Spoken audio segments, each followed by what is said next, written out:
Welcome children. Assessment worksheet number 16, class 9, subject science. Question number 1. क्या किसी तत्व के परमाणु में एक इलेक्ट्रॉन, एक प्रोटॉन और कोई न्यूट्रॉन ना होना संभव है? तो बच्चों आपसे पहले पूछा गया क्या ये संभव है? तो आपका आंसर होना चाहिए हाँ, यह संभव है। यदि हाँ तो तत्व का नाम लिखिए। इस तत्व का क्या नाम है? तत्व का नाम है हाइड्रोजन और उसका परमाणु क्रमांक लिखिए। तो परमाणु क्रमांक कितना होता है हाइड्रोजन का? परमाणु क्रमांक होता है 1। तो आपको ये 3 चीज़ें बतानी है बच्चों। हाइड्रोजन का जो परमाणु होता है, हाइड्रोजन के परमाणु का जो परमाणु क्रमांक है वो 1 है। तो प्रोटॉन कितना होता है इसमें? 1 और न्यूट्रॉन कितना होता है इसमें? 0। और एक कक्षा में एक इलेक्ट्रॉन जो है वो घूमता रहता है। तो प्रोटॉन 1, ये प्रोटॉन है, और न्यूट्रॉन कितना? 0। तो कोई न्यूट्रॉन नहीं होता। क्वेश्चन नंबर 2, समभारिक किन्हें कहते हैं? उदाहरण दीजिए। तो समभारिक किन्हें कहते हैं? जिनका भार समान हो। समभारिक। तो भार समान का क्या मतलब होता है? भार समान का मतलब है अलग अलग परमाणु संख्या वाले, परमाणु संख्या यानी कि जिनकी अलग अलग हो।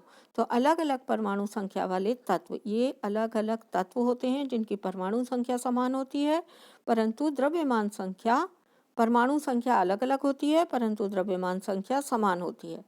तो अगर ऐसे कोई दो तत्व हों जिनकी परमाणु संख्या या परमाणु क्रमांक अलग अलग हो परंतु द्रव्यमान संख्या समान हो, उन्हें हम क्या कहते हैं? समभारिक कहते हैं।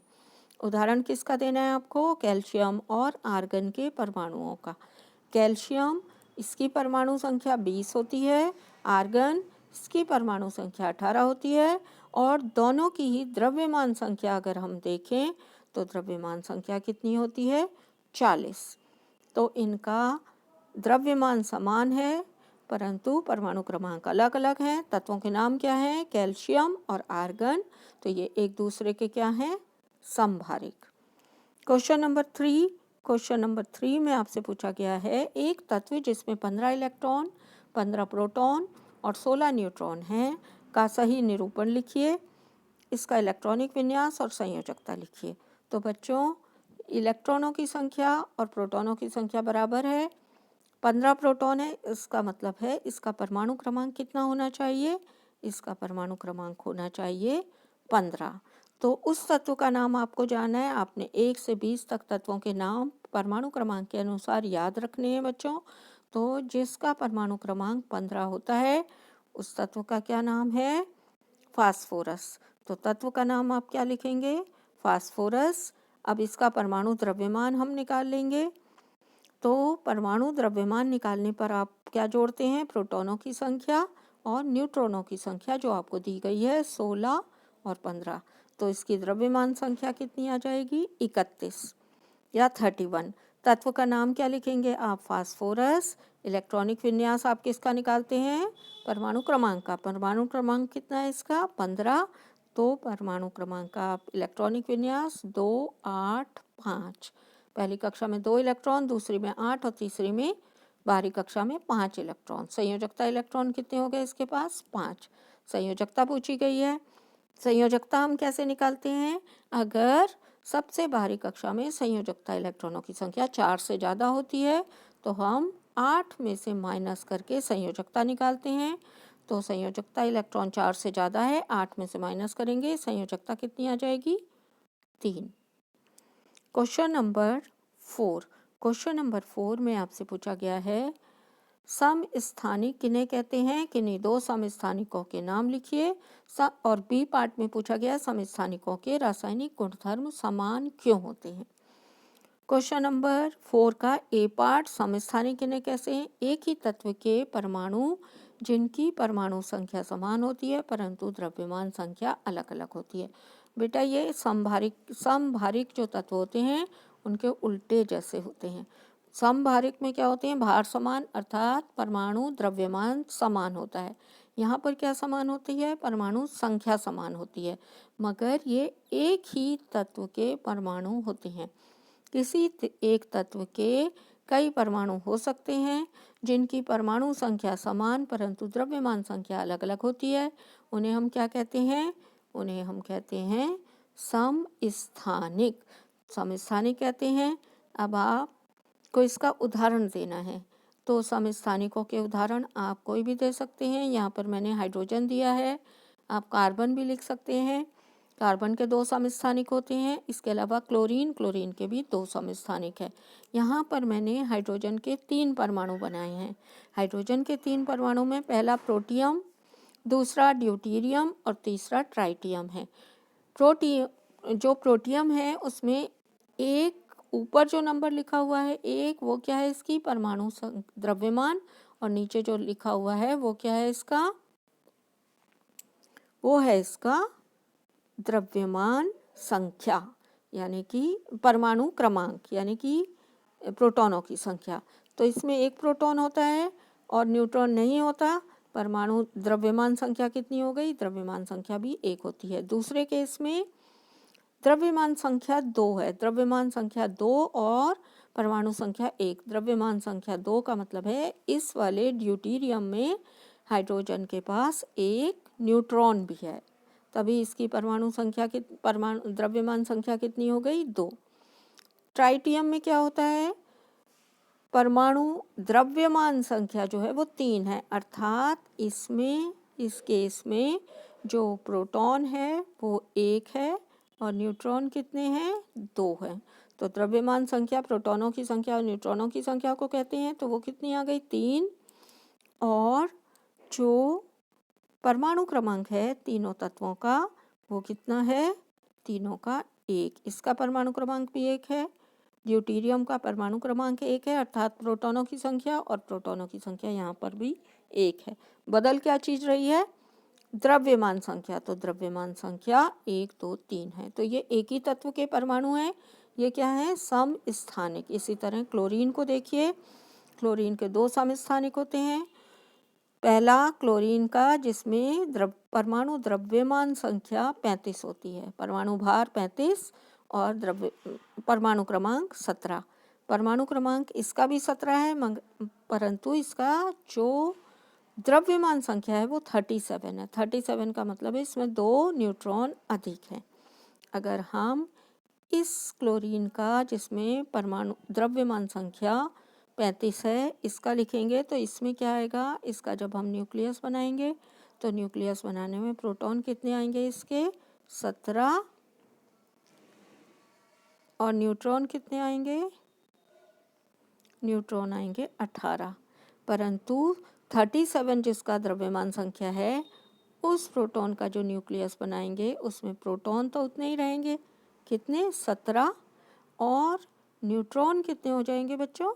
न्यूट्रॉन हो जाएंगे यहाँ पर 2 ज़्यादा, यानी कि 20। अब हम इसका बी पार्ट करेंगे। समस्थानिक एक ही तत्व के परमाणु होते हैं। इनके रासायनिक गुण एक से होते हैं, परंतु भौतिक गुण अलग अलग होते हैं। तो इनके रासायनिक गुण एक से क्यों होते हैं बच्चों? इनके रासायनिक गुण इसलिए एक से होते हैं क्योंकि इनमें इलेक्ट्रॉनों की संख्या 1 होती है। प्रोटॉनों की संख्या और इलेक्ट्रॉनों की संख्या इनमें कितनी है? 17। जितने प्रोटॉन होते हैं उतने ही इलेक्ट्रॉन होते हैं। तो प्रोटॉनों की संख्या 17 है, तो इसके पास इलेक्ट्रॉनों की संख्या भी कितनी है? 17। तो इलेक्ट्रॉनों की संख्या समान होने के कारण इनके रासायनिक गुण कैसे होते हैं? समान होते हैं।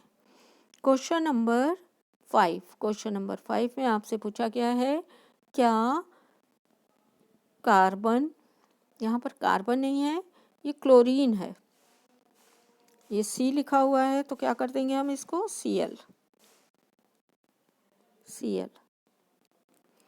Cl 35 जिसका द्रव्यमान संख्या 35 है, और Cl 37 जिसके द्रव्यमान संख्या 37 है। तो 2 क्लोरीन के हमारे पास एटम है, इसकी द्रव्यमान संख्या 35 है और इस क्लोरीन की कितनी है? 37। परंतु प्रोटॉनों की संख्या कितनी है? 17 और 17, और इलेक्ट्रॉन भी कितने होंगे? 17। संयोजकता अलग अलग होंगी स्पष्ट कीजिए। अब आपसे पूछा इनकी संयोजकता अलग अलग होंगी, तो बच्चों संयोजकता कैसे निकालते हैं हम? संयोजकता निकालने के लिए हम संयोजकता इलेक्ट्रॉनों को पहले पता करते हैं और संयोजकता इलेक्ट्रॉन निकालने के बाद क्या करते हैं, अगर वो 4 से ज़्यादा होते हैं तो 8 में से माइनस करके संयोजकता निकालते हैं। तो संयोजकता इनकी कैसी होगी? समान। समान क्यों होगी? परमाणु संख्या समान है। परमाणु संख्या यानी प्रोटॉनों की संख्या जो नीचे लिखी हुई है, तो परमाणु क्रमांक एक सा या समान होने के कारण दोनों की संयोजकता इलेक्ट्रॉन कितने होंगे इनमें? 7। अगर आप इसका विन्यास लिखेंगे तो कितना आ जाएगा? 2, 8, 7। तो बाहरी कक्षा में 7 इलेक्ट्रॉन है, तो संयोजकता इलेक्ट्रॉनों की संख्या 7 होगी। और संयोजकता कितनी निकलेगी दोनों की? 1, क्योंकि हम 8 में से माइनस करेंगे। तो जब 8 में से आप माइनस करेंगे तो संयोजकता आ जाएगी 1। तो दोनों क्लोरीन जिसका परमाणु द्रव्यमान 35 है और जिसका परमाणु द्रव्यमान 37 है, दोनों की संयोजकता कैसी होगी बच्चों? समान होगी। ये 5 नहीं है, ये 3 है। तो इलेक्ट्रॉनों की संख्या 17, प्रोटॉन 17 और न्यूट्रॉन कितने होंगे इसमें? 18। जो 37 वाला है 37, इलेक्ट्रॉन 17, प्रोटॉन 17 बट न्यूट्रॉन 20। न्यूट्रॉनों का संख्या अलग अलग है, परंतु प्रोटॉन और इलेक्ट्रॉन की संख्या समान होने के कारण इनकी संयोजकता जो है वो समान होगी। इसमें बी पार्ट में आपसे पूछा था अब परमाणु कणों की संख्या लिखिए। तो ये आपके अब परमाणु कण है, इलेक्ट्रॉन, प्रोटॉन और न्यूट्रॉन, और इनकी संख्या लिखी हुई है दोनों में अलग अलग। तो ये आपको लिख के देना है। क्वेश्चन नंबर 6, क्वेश्चन नंबर 6 में आपसे पूछा गया है एल्युमिनियम और क्लोरीन की परमाणु संख्या क्रमशः 13 और 17 है। एल्युमिनियम आयन 3+ आयन और क्लोरीन 1- आयन में इलेक्ट्रॉनों की संख्या क्या होगी? आपसे इलेक्ट्रॉनों की संख्या पूछी है कितनी होगी। तो बच्चों कोई भी तत्व जब आयन बनाता है तो वो या तो इलेक्ट्रॉनों को त्यागता है या इलेक्ट्रॉनों को ग्रहण करता है। जब वो इलेक्ट्रॉनों को ग्रहण करता है तो उसकी बाहरी कक्षा में इलेक्ट्रॉन बढ़ जाते हैं, जबकि जब वो इलेक्ट्रॉन को त्यागता है तो उसकी बाहरी कक्षा में इलेक्ट्रॉन कम हो जाते हैं, जिससे कि वो धन आयन बनाता है। तो एल्युमिनियम ने क्या किया होगा? क्योंकि ये पॉजिटिव आयन है, इसने 3 पॉजिटिव आयन है, 3 इलेक्ट्रॉन लॉस किए होंगे या 3 इलेक्ट्रॉन जो है वो त्याग दिए होंगे। तो यहाँ पर देखिए जो एल्युमिनियम बनता है वो एल्युमिनियम आयन में कैसे बदलता है? एल्युमिनियम जब एल्युमिनियम आयन में बदलता है तो 3 इलेक्ट्रॉन को माइनस कर देता है। तो 3 इलेक्ट्रॉन को माइनस करने से क्या होता है? 3 इलेक्ट्रॉन कम हो जाते हैं। किसी भी परमाणु में इलेक्ट्रॉन और प्रोटॉनों की संख्या बराबर होती है। अगर वो इलेक्ट्रॉन त्याग देगा तो प्रोटॉन ज़्यादा हो जाएंगे। प्रोटॉन के ऊपर कौन सा चार्ज होता है? पॉजिटिव।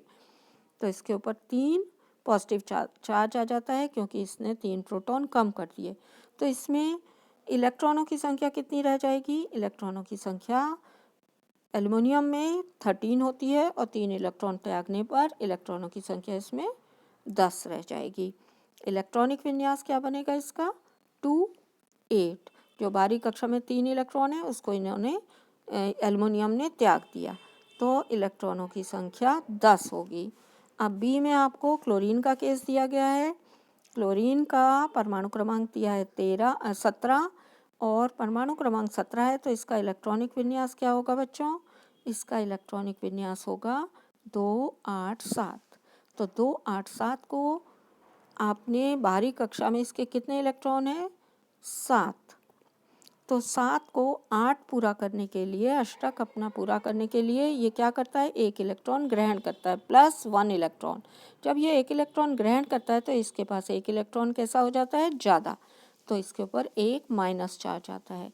यहाँ पर देखिए ये परमाणु ये क्लोरीन का परमाणु है, परमाणु संख्या 17, प्रोटॉनों की संख्या 17, इलेक्ट्रॉन 17 और इलेक्ट्रॉनिक विन्यास 2, 8, 7। जब ये आयन में बदलता है तो आयन में क्या होता है? प्रोटॉन तो 17 ही रहते हैं जो न्यूक्लियस में है या नाभिक में है। इलेक्ट्रॉनों की संख्या 1 बढ़ जाती है क्योंकि इसने 1 इलेक्ट्रॉन ग्रहण लिया है। तो 1 इलेक्ट्रॉन लेकर इलेक्ट्रॉनों की संख्या इसमें 18 आएगी। और इलेक्ट्रॉनिक विन्यास क्या आएगा इसका बच्चों? इलेक्ट्रॉनिक विन्यास आ जाएगा, क्योंकि इसकी बाहरी कक्षा में 7 इलेक्ट्रॉन थे यहाँ पर, अब इसने एक इलेक्ट्रॉन ग्रहण कर दिया तो इसकी बारी कक्षा में 8 इलेक्ट्रॉन हो गए। इलेक्ट्रॉनिक विन्यास होगा 288। तो ये आपका क्लोरीन आयन का विवरण है और ये वाला क्लोरीन एटम का या परमाणु का है जिस पर कोई आवेश नहीं होता। क्लोराइड आयन पर एक माइनस आवेश होता है क्योंकि ये एक इलेक्ट्रॉन ग्रहण करता है। Question number 7। क्वेश्चन नंबर 7 में आपसे पूछा गया है बोर के परमाणु मॉडल की व्याख्या कीजिए। संयोजकता इलेक्ट्रॉन किन्हें कहते हैं। दो क्वेश्चन दो पार्ट में पूछा गया है। ए, बोर के परमाणु मॉडल की, बोर ने रदरफोर्ड के परमाणु मॉडल की कमियों को दूर करने के लिए अपना मॉडल प्रस्तुत किया था। तो जो बोर का परमाणु मॉडल है, परमाणुक मॉडल, उसके अनुसार उसने दो मुख्य बातें बताई थी। पहला, इलेक्ट्रॉन केवल कुछ निश्चित कक्षाओं में चक्कर लगाते हैं। ऐसे ही चक्कर नहीं लगाते, एक विशेष प्रकार की निश्चित कक्षाओं में चक्कर लगाते हैं जिन्हें हम इलेक्ट्रॉन की विविक्त कक्षा कहते हैं। ये क्या कक्षा कहलाती हैं?